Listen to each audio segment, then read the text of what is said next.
Әнфәл сүресі. Рахман, әрі аса рахымды, Алланың атымен бастаймын. Уа Мұхаммед, мүміндер сенен соғыстан түскен олжа жайлы сұрайды. Оларға соғыстан түскен олжа Аллаға және пайғамбарға тиесілі. Оны бөліп үлестіру Алла тағала мен елшісінің қолында деп айт. Сондықтан Алланың үкіміне қарсы келуден сақтаныңдар, және араларыңа сызат түсірмеңдер. Сызат түскен жағдайда уақыт оздырмай ара қатынастарыңды дұрыстаңдар. Егер шынымен мүмін болсаңдар, Аллаға және елшісіне бағыныңдар. Шынайы мүміндер Алланың аты аталғанда жүрегі діріл қағатын, аяттары оқылғанда иманы беки түсетін һәм Раббыларына барынша тәуекел ететін жандар. Сондай-ақ олар намазды кемеліне жеткізіп үзбей, әрі уақытлы оқиды, және өздеріне ризық ретінде дүние мүлік, күш қуат, ақыл парасат, білім, тағы сол сияқты нығметтерден не берген болсақ, соның бір парасын міндет етпей, ізгілік жолында жұмсайды. Міне солар нағыз мүміндер. Олар үшін Раббыларының жанында бірінен бірі асатын жоғары мәртебелер, көптеген игіліктің басы болатын кешірім, әрі әсте түгесілмейтін қайырлы ризық ретінде жәннат нығметтері бар. Уа Мұхаммед, кезінде Раббың сені хақ жолда мүшриктермен соғысу үшін үйіңнен, яғни Мәдинадан шығарған еді. Дегенмен сол кезде бір топ мүмін бұл істі жаратпаған болатын, өйткені олар мүшриктермен соғысуға құлықсыз еді. Тіпті бұл іс ақиқатқа айналғаннан, яғни соғыстың болатындығы белгілі болғаннан кейінде, біреу оларды көздерін бақырайтып қойып, өлімге әкетіп бара жатқандай соғыс мәселесінде сенімен сөз таластырған еді. Алла тағала сендерге екі топтың бірін, яғни мүшриктердің сауда керуенін, немесе Меккеден шыққан мүшриктердің қолын міндетті түрде тізе бүктіресіңдер деп уәде бергенде, сендер қауқарсыз топқа, яғни керуенге жолығуды қаладыңдар. Алайда Алла өзінің үкімдерімен сендерді мүшриктердің қолына қарсы қойып, сендерді жеңіске жеткізу арқылы ақиқаттың мерейін үстем етуді һәм кәпірлерді, әсіресе көсемдерін және солармен бірге күпірлікті түп тамырмен құртуды қалаған еді. Яғни Алла өмір бойы күнәдан көз ашпаған азғындар қанша жерден жақтырмаса да, ақиқаттың ақ туын желбіретіп, жалған атаулыны, әсіресе күпірлік пен жалған сенімдерді жоюды қалаған еді. Сендер сол кезде Раббыларыңа жалбарынып, медет тілеумен болған едіңдер. Сонда ол, мен сендерді бірінен кейін бірі келетін мың жауынгер періштемен қолдап жебеймін деп дұғаларыңды қабыл етті. Алла мұны алдағы жеңістің сүйіншісі болсын, әрі бойларыңды билеген үрейден арылып, жүректерің орнықсын деп істеді. Әйтсе де, жәрдем бір Алладан ғана келеді. Жәрдемге келген періште де, басқасы да тек себеп қана. Шүбәсіз, Алла азиз, бәрінен үстем, ұлы, һәм хаким. Әрісімен әрбір үкімінде талай хикмет болған асқан даналық иесі.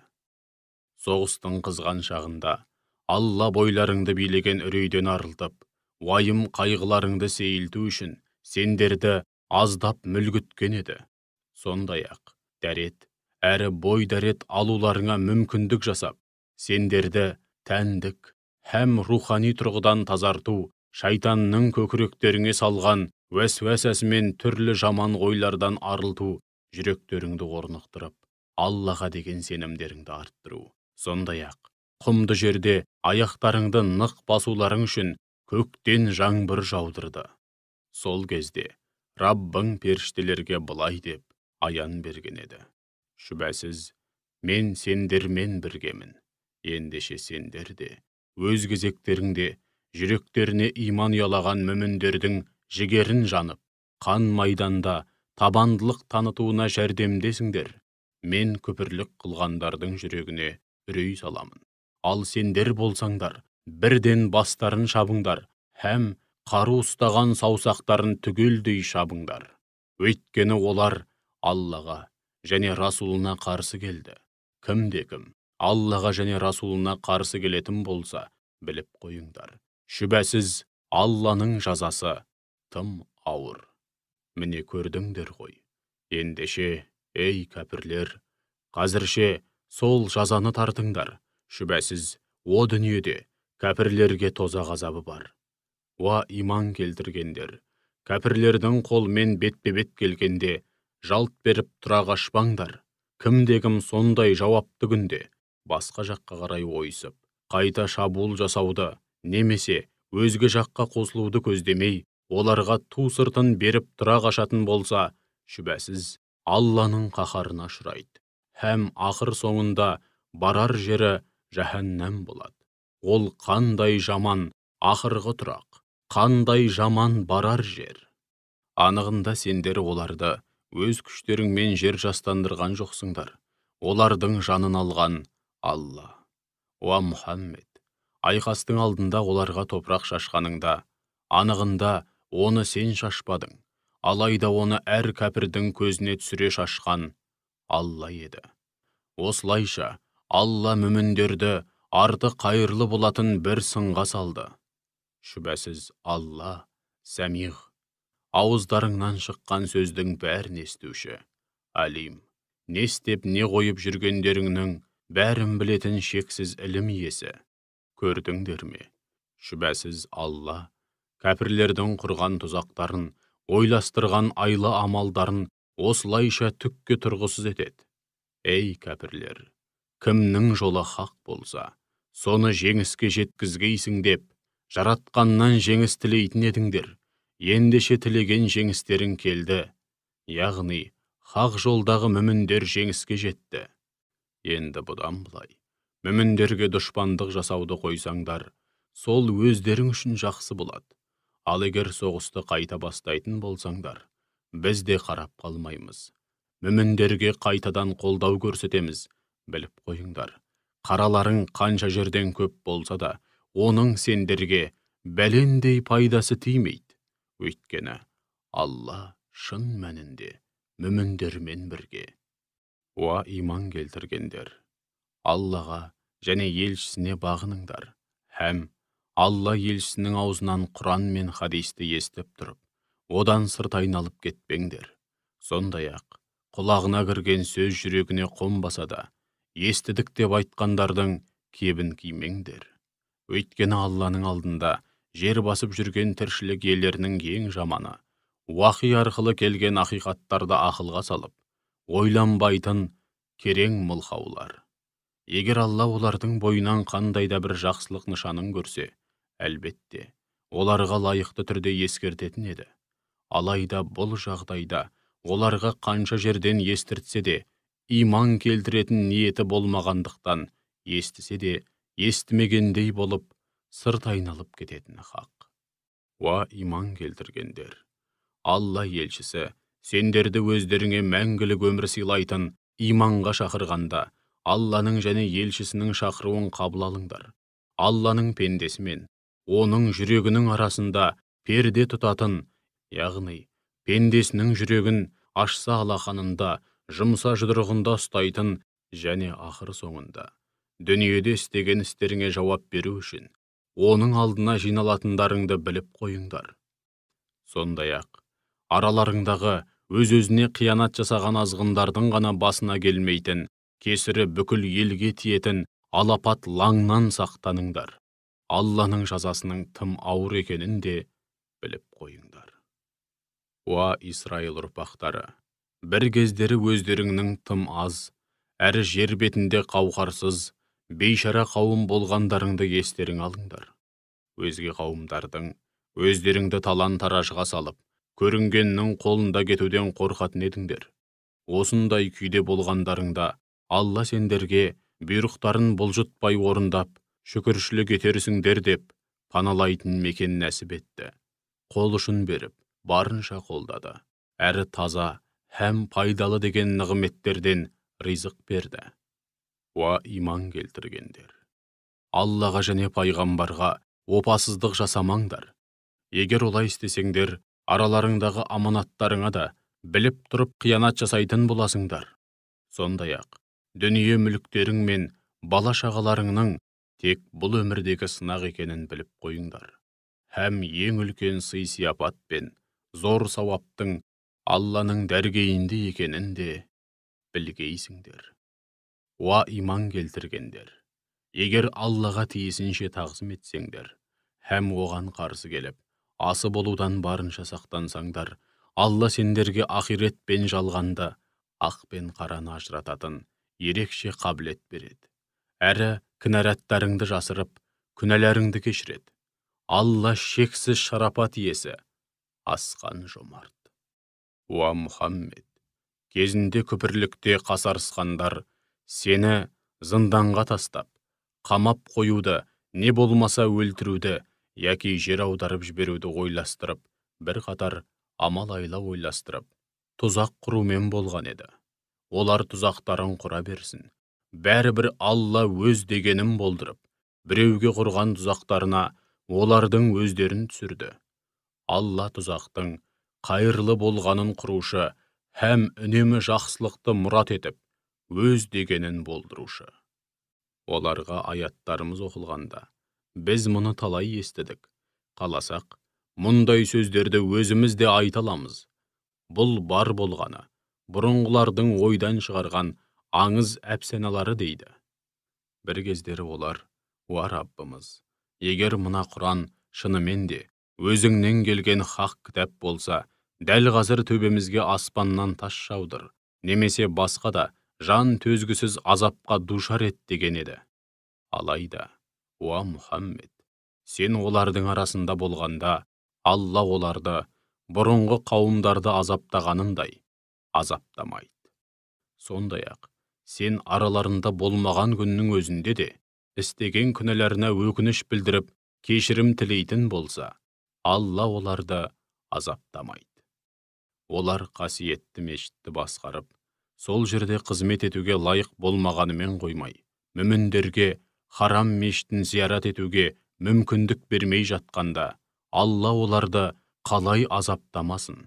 Асылында, харам мешітін басқаруға, ол жерге тәуетіп келген ел жұртқа қызмет көрсетуге, Раббыларына қарсы келуден барынша сақтанатын, оған тиісінше тағзым етіп, үкімдерін мүлтіксіз орындайтын тақуа жандар, яғни мүміндер ғана лайық. Алайда, имансыздардың көбі ілімнен махрұм болғандықтан мұны білмейді. Ал олардың Қағбаның айналасындағы құлшылықтары құр ысқырық пен қол соғудан басқа түк емес.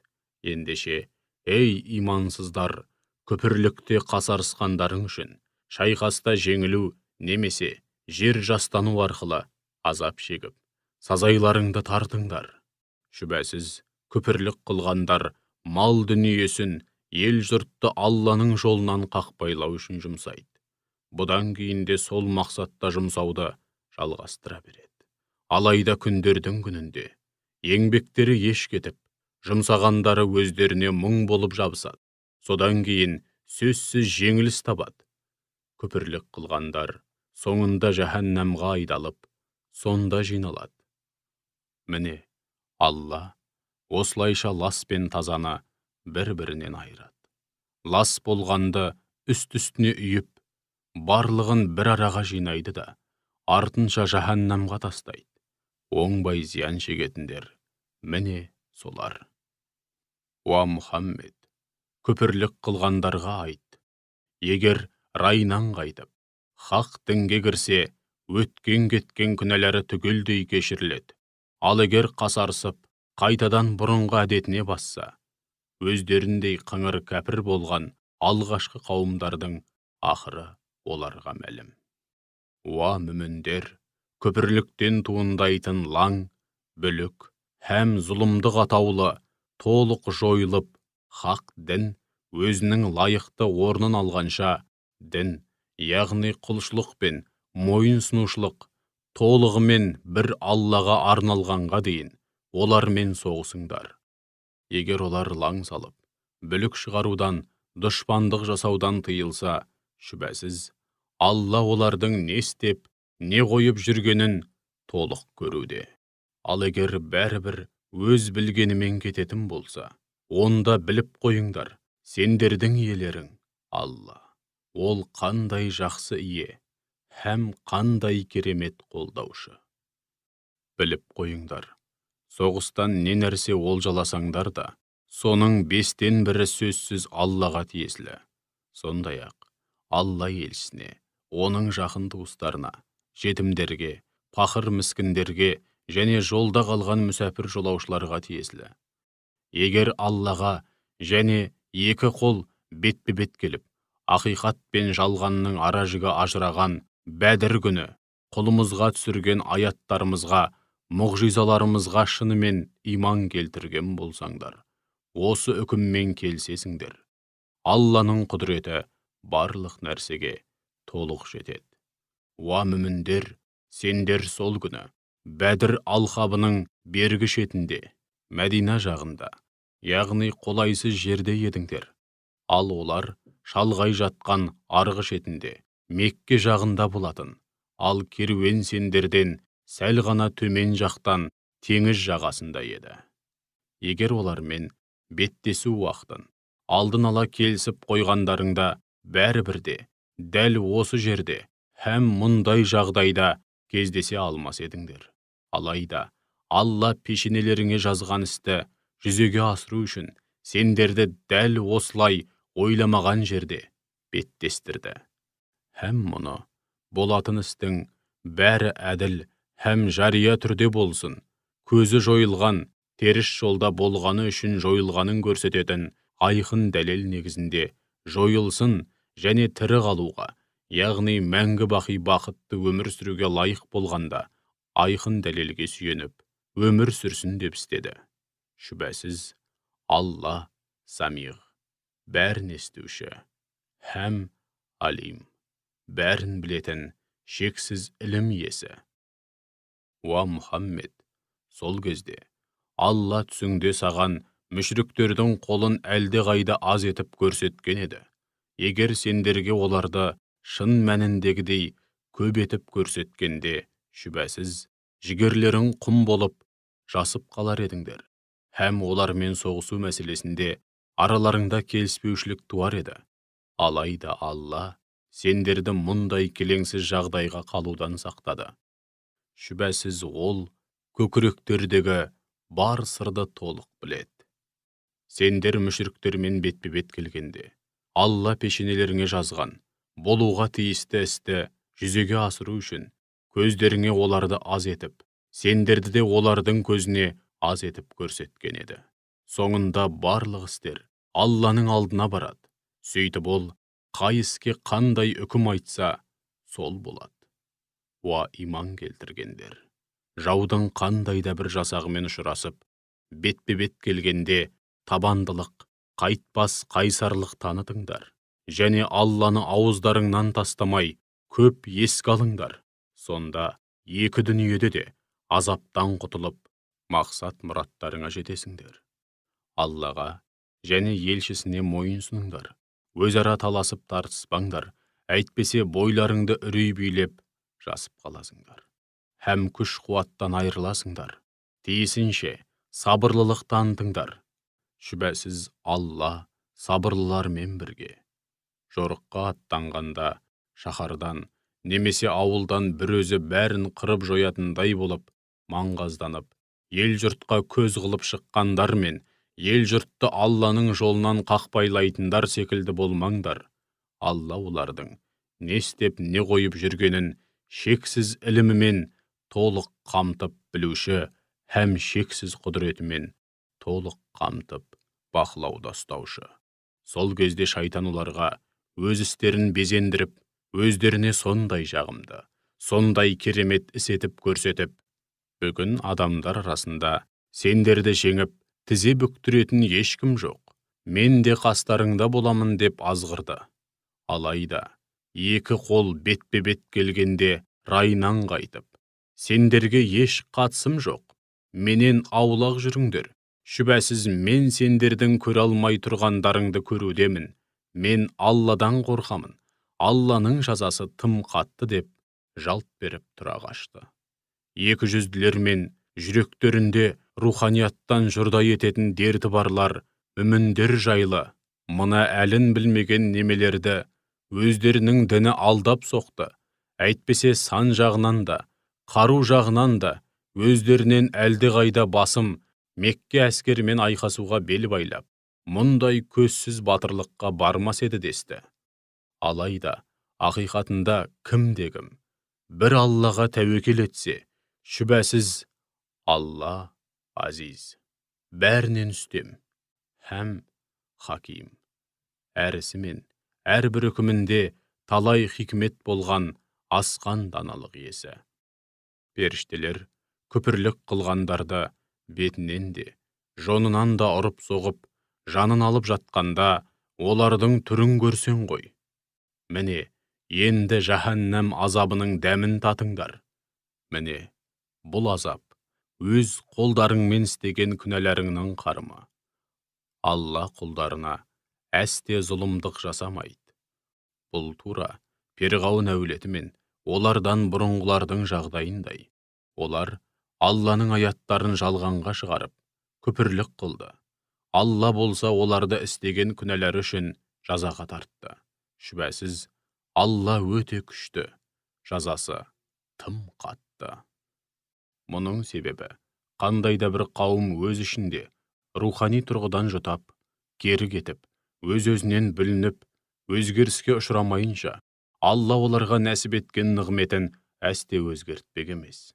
Шүбәсіз, Алла самиғ, ауыздарыңнан шыққан сөздің бәрін толық естуші, һәм алим, бәрін білетін шексіз ілім иесі.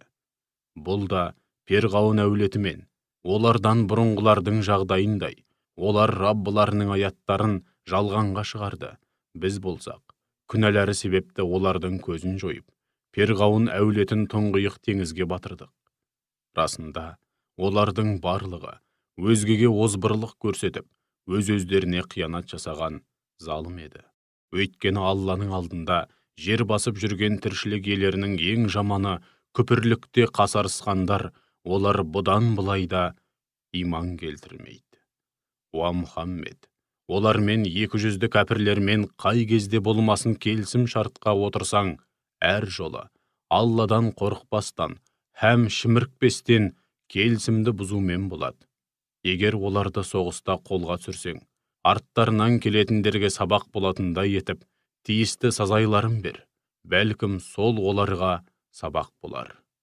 Егер өзіңмен келісім жасасқан қауымның опасыздық нышанын байқасаң, оларға қарсы қандайда бір шара қолданбай тұрып, жағдай екі жаққа бірдей белгілі болу үшін, оларға бұдан былай келісім күшінің жойылғандығын ашық мәлімде. Шүбәсіз, Алла опасыздарды мүлде ұнатпайды. Күпірлік қылғандар, қанша күнәға батсақ та, бүгінге дейін бәлендей жазаға тартылмадық, бұдан кейін де тартыла қоймаспыз деп, бір жолата құтылдық. Енді бізді ешкім ұстайды, жазалайды алмайды деп ойламасын. Олар бізден еш қайдада қашып құтыла алмайды. Уа мүміндер, дұшпанға қарсы қолдарыңнан келгенше күш қуат сайлаңдар, һәм соғыс үшін ат баптаңдар. Сол арқылы Алланың, яғни хақ діннің дұшпандарын, өздеріңнің дұшпандарыңды, һәм өздерің білмейтін, қырсыры бір Аллаға ғана мәлім болған, өзгеде дұшпандарыңды қорқытыңдар. Олар қаймығатындай күш болыңдар. Сондай-ақ, Алла жолында дүние мүліктеріңнен не жұмсасаңдар да, соның қарымын толық аласыңдар, һәм әсте әділетсіздікке ұшырамайсыңдар, яғни ақыларыңды жемейміз, сауаптарыңды толық аласыңдар. Алайда, дұшпандарың бейбіт бітімге келуге ыңғай танытса, сен де пейіл білдір, және бір Аллаға тәуекел ет. Шүбәсіз, Алла сәмиғ, айтқан сөздеріңнің бәрін естуші, һәм алим, бәрін білетін шексіз ілім иесі. Егер олар бейбіт бітімге келеміз деп, сені алдап соққылары келсе де, еш қам жеме. Шүбәсіз, саған жебеуші ретінде бір Алла жеткілікті. Саған бүгінге дейін медет беріп, мүміндер арқылы қолдау көрсеткен де бір өзі. Алла сол мүміндердің жүректерін жарастырды. Сен жер бетіндегі байлықтың бәрін осы жолда жұмсасаң да, олардың жүректерін дәл бұлай жарастыра алмас едің. Алайда, Алла оларды жарастырды. Шүбәсіз, ол азиз, бәрінен үстем, әрі ұлық, һәм хаким. Әрісі мен әрбір үкімінде талай хикмет болған асқан даналық иесі. Уа ардақты пайғамбар, саған қолдаушы ретінде бір Алла, және соңыңнан ерген мүміндер жеткілікті. Уа ардақты пайғамбар, мүміндерді Алла жолында хақ мақсатта елді Алланың хақ жолынан қақпайлайтын бүлікшіл, бұзақы кәпірлерге қарсы соғысуға құлшындыр. Егер араларыңда табанды да жігерлі 20 кісі болса, тең ұрыста 200 адамды жеңіп кетеді. Ал егер дәл сондай 100 кісі болса, күпірлікте қасарысқан 1000 адамды еңсереді. Өйткені ол кәпірлер еш нәрсенің мәнісіне бойлай алмайтын, ойдан да, сезімнен де жұрдай қараңғы тобыр. Алайда, дәл қазір соғысқа деген дайындықтарың шамалы болғандықтан, Алла сендерге жеңілдік берді. Өйткені ол, бақай шағына дейін қаруланған адуынды жаумен салыстырғанда, дәл қазір күштеріңнің әлдеқайда кем екенін біледі. Ендеше, араларыңда табанды да жігерлі 100 кісі болса, тең ұрыста 200 адамды жеңіп кетеді. Ал егер дәл сондай 1000 кісі болса, Алланың қалауымен 2000 адамды еңсереді. Алла сабырлы да, ерік жігері күшті жандармен бірге. Қандай да бір пайғамбардың пайғамбарлық міндетін атқарып жүрген жерде елді түгелдей өзіне қаратып, дінді үстем етпейінше тұтқын ұстағаны лайықсыз. Уа мүміндер, ұрыста жауды мүрдем қатырмай тұрып, олжа жинауға кірісіп, һәм бодау алу үшін жауды тұтқынға алып, дүниенің болмашы пайдасын көздейсіңдер. Алла болса сендер үшін ақиретті, сондағы мәңгілік бақытты қалайды. Алла азиз, бәрінен үстем, ұлық, һәм хаким, әрісі мен әрбір үкімінде талай хикмет болған асқан даналық иесі. Егер Алланың әу баста ләухіл махфузға жазған тұтқынды есесіне бодау алып босатуға болатындығы, һәм олжаның адал екендігі жайлы үкім болмағанда, жауды мүрдем кетірмей тұрып, бодау алу үшін жауды тұтқынға алғандарың, һәм жинап алған олжаларың үшін өте ауыр азапқа душар болар едіңдер. Ендеше бұдан бұлай соғыстан түскен олжаны да, тұтқындардан алған бодауды да өздерің үшін адал һәм таза күйінде тұтып, пайдаларыңа жаратыңдар, һәм Аллаға қарсы келіп, асы болудан барынша сақтаныңдар. Шүбәсіз, Алла ғафур, құлдары қанша жерден ауыр күнәға батса да, тәубелеріне келген жағдайда өте кешірімді. Рахим, әсіресе мүмін құлдарына ерекше мейірімді. Уа ардақты пайғамбар, қолдарыңдағы тұтқындарға, егер Алла жүректеріңде жақсылықтың, яғни игі ниет, иман және шынайылықтың бар екенін көрсе, өздеріңнен алынған бодаудан әлдеқайда қайырлысын нәсіп етеді, һәм бүгінге дейін істеген барлық күнәларыңды кешіреді. Алла ғафур, өте кешірімді. Рахим, тәубе етіп иман келтіріп, өзіне бір жолата бет бұрған құлдарына ерекше мейірімді деп айт. Уа Мұхаммед, егер олар саған опасыздық жасағысы келсе, біліп қойсын, олар бұдан бұрында Аллаға опасыздық жасаған еді. Сол үшін Алла саған күш қуат пен мүмкіндік беріп, оларды қолыңа түсірді. Алла алим, бәрін білетін шексіз ілім иесі, хаким, әрісі мен әрбір үкімінде талай хикмет болған асқан даналық иесі. Шүбәсіз, иман келтіріп, Алла үшін қоныс аударған һәм мал дүниелерінде, жандарында аямай Алла жолында күрескен мұхажирлер мен оларға пана болып, қолдарынан келген жәрдемдерін аямаған ансарлар бар ғой. Міне солар біріне бірі қамқоршы дос, жанашыр өкіл һәм мұрагер. Ал иман келтіріп, қоныс аудармағандарға келсек, олар ұлы көшке қосылып, Алла жолында қоныс аудармайынша, оларға дәл осындай қамқорлық көрсетуге міндетті емессіңдер. Һәм араларыңда мұрагерлік болмайды. Алайда дін мәселесінде жәрдем сұраса, араларыңда келісім болған елге зиян келтірмеу шартымен жәрдем берулерің керек. Алла не істеп, не қойып жүргендеріңнің бәрін толық көруде. Сондай-ақ, күпірлік қылғандар да, әсіресе сендерге дұшпандық жасауға келгенде, біріне бірі қамқоршы дос, жәрдемші.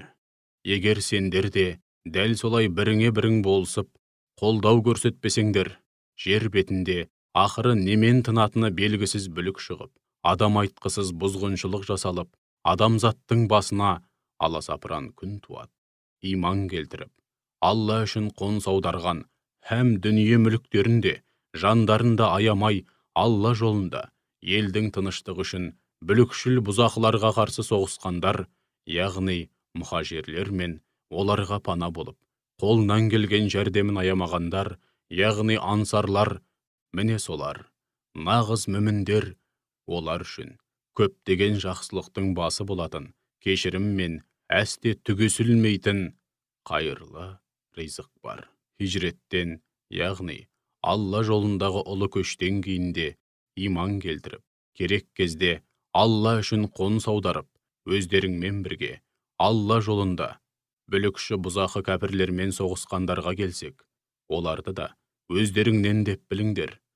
Ал ет жақын туыстарыңа келсек, Алланың кітабы, яғни үкімі бойынша, олар бір-біріне мұрагер болуға әбден лайық.